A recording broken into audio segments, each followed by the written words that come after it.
وما لنا ألا نتوكل على الله وقد هدانا سبلنا ولنصبرن على ما آذيتمونا وعلى الله فليتوكل المتوكلون.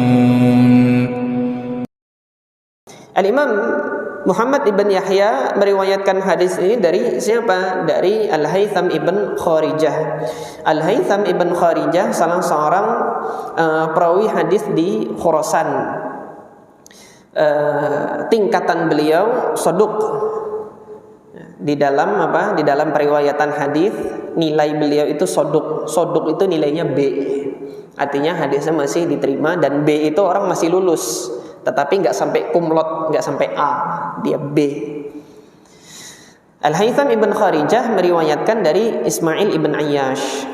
Ismail ibn Ayyash Al-Ansi Al-Himsi. Beliau berasal dari Hims. Hims itu Homs. Kota Homs antum masih bisa lihat sekarang ini di Suriah. Salah satu kota yang terjadi konflik saat ini dan masih di Suriah. Kita memohon kepada Allah untuk mengangkat fitnah tersebut dari negeri Suriah ini, karena negeri ini adalah negeri para ulama. Sejak dahulu dari zaman para tabi'in itu Allah sudah menganugerahkan keberkahan bagi negeri Syam dengan banyaknya para ulama di situ. Nah, Ismail ibn Ayyash ini adalah perawi hadis yang ahli ilmu, ulamanya Syam gitu. Ketika beliau meriwayatkan hadis-hadis dari para tabi'in di Syam, dari guru-gurunya yang ahli Syam, itu hadisnya kuat, sahih. Tetapi ketika beliau meriwayatkan dari perawi-perawi hadis di luar negeri Syam, di situ banyak kelemahan, banyak perubahan dalam hafalan beliau, banyak kemungkaran dalam riwayat-riwayatnya Ismail ibn Ayyash dari luar negeri Syam. Khususnya ketika beliau meriwayatkan dari Hijaziyin, ketika beliau meriwayatkan dari ahli Hijaz di Makkah dan di Madinah. Salah satu hadis munkar yang diriwayatkan oleh Ismail bin Ayyash ini mungkin sudah saya sampaikan pada kesempatan sebelumnya atau belum kita bahas di sini, yaitu tentang larangan wanita haid dan orang junub membaca Quran. Ini yang riwayatkan Ismail bin Ayyash dari Musa bin Uqbah al-Madani. Nah, karena gurunya itu dari Madinah, maka disinilah kelemahannya. Ini pula yang menjadi sebab kelemahan bagi hadis ini.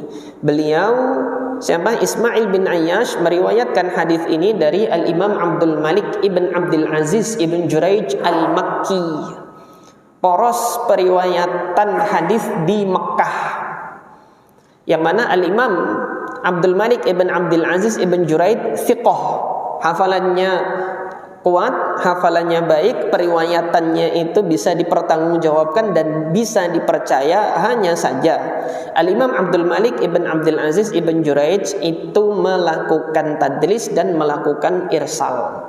Apa itu tadlis, apa itu irsal, nanti antum silahkan ikuti kajian saya nanti di Masjid As-Sunnah di hari Jumat malam Sabtu. Tapi pekan ini masih libur dulu, nanti kita lanjutkan pekan depan. Apa itu tadlis, apa itu mursal, nanti ada pembahasan tentang itu, karena pembahasannya lama, panjang itu pembahasannya mengenai tadlis dan mursal. Nanti silahkan bagi antum yang mau mengetahui istilah-istilah di dalam ilmu hadis, silahkan nanti datang ke sana. Bagi yang tidak sempat, insya Allah direkam nanti, ada rekamannya, antum lihat saja di Facebook nanti.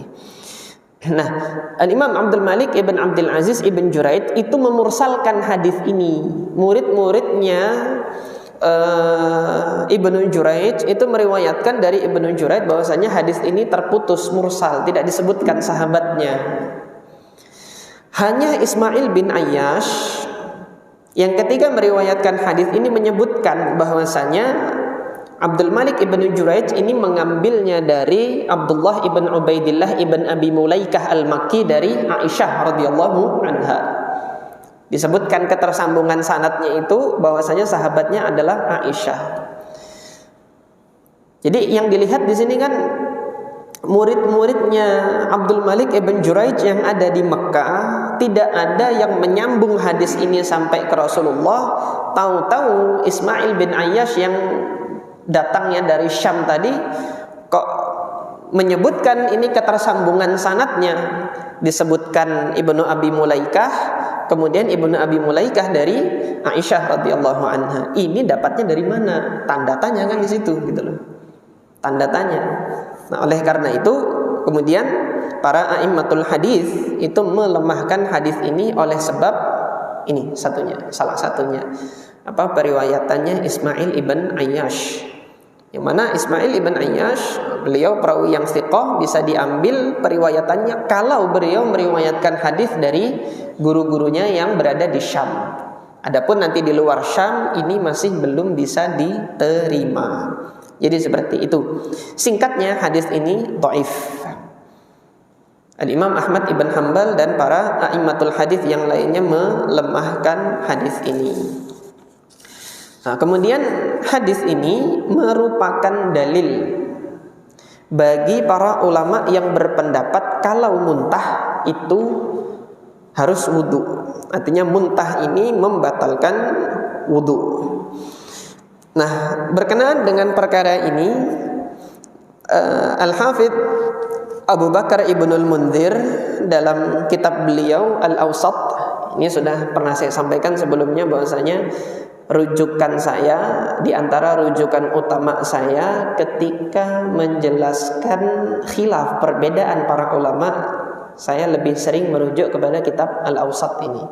Karena kitab Al-Awsat ini membawa kita kepada pendapat para salaf dengan sanad periwayatan yang bisa dipertanggungjawabkan.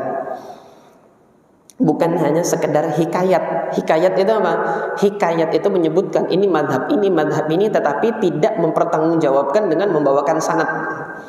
Ini bagi saya kurang kuat secara hujjah kalau mengatakan ini madhab ini, tetapi rujukannya bukan ke kitab madhab dan tidak membawakan sanad periwayatannya sampai kepada imam madhabnya. Ini bagi saya kurang kuat. Oleh karena itu, karena saya memandang yang lebih kuat adalah merujuk kepada kitab-kitab para ulama yang mempertanggungjawabkan penukilan pendapat madhab dan pendapat salaf dengan sanadnya. Itu diantaranya adalah Al-Imam Abu Bakar Ibnul Munzir rahimahullah. Beliau mengatakan ikhtalafa ahlul ilmi fil wudu'i minal qai'. Para ulama itu berbeda pendapat berkenaan dengan masalah wajibnya wudu karena sebab muntah. Fa'aujabat ta'ifatun minhul wudu. Kelompok yang pertama, pendapat yang pertama menyatakan wajib wudu kalau sudah apa? Kalau dia muntah. Famimman ruwina anhu, dan di antara para salaf yang sampai riwayatnya kepada kami, annahu ra'al wudu'a, bahwasanya mereka berpendapat harus wudu kalau orang itu muntah. Satu, dari kalangan sahabat Ali ibn Abi Thalib. Ini pendapatnya Ali bin Abi Thalib. Kemudian yang kedua Abu Hurairah radhiyallahu taala anhu. Kemudian yang ketiga Abdullah ibn Abbas radhiyallahu anhuma. Ini dari kalangan para sahabat yang berpandangan kalau seseorang itu muntah maka mereka diperintahkan untuk berwudu. Tabi'innya siapa? Tabi'innya kemudian dilanjutkan oleh Al-Imam Ibnul Munzir, wa mimman ra'a minhul wudu, dan di antara para ulama lain yaitu dari kalangan setelah sahabat yang berpendapat harus wudu, di antara kalangan tabi'in satu yaitu Al-Imam Atha ibn Abi Rabah. Al-Imam Atha ibn Abi Rabah ini tabi'in di Mekah. Salah satu dari muridnya Abdullah ibn Abbas radhiyallahu anhuma. Kemudian di Madinah Al-Imam Muhammad ibn Muslim ibn Ubaidillah ibn Abdullah ibn Syihab Az-Zuhri, atau dikenal dengan Al-Imam Ibn Syihab Az-Zuhri, berpendapat demikian. Wabihi qala Al-Auza'i. Pendapat ini juga dipegang oleh Al-Imam Al-Auza'i, yaitu Al-Imam Abdurrahman ibn Amr Al-Auza'i, ahli fikihnya Syam. dari tabaqat atba'ut tabi'in, tabaqat yang ketiga nih, di mana di Syam. Kemudian pendapat ini pula yang dipegang oleh Al-Imam Ahmad ibn Hanbal rahimahumullahu rahmatan wasi'ah. Semoga Allah Subhanahu wa taala merahmati para salaf yang telah berpendapat demikian ini. Mereka berijtihad bahwasanya kalau yang muntah maka dia wudu. Keluar cairan dari jalur mulut ini yang asalnya dari dalam, entah cairan itu darah atau isi perut atau isi tenggorokan, ketika dia keluar maka ini adalah salah satu pembatal wudu.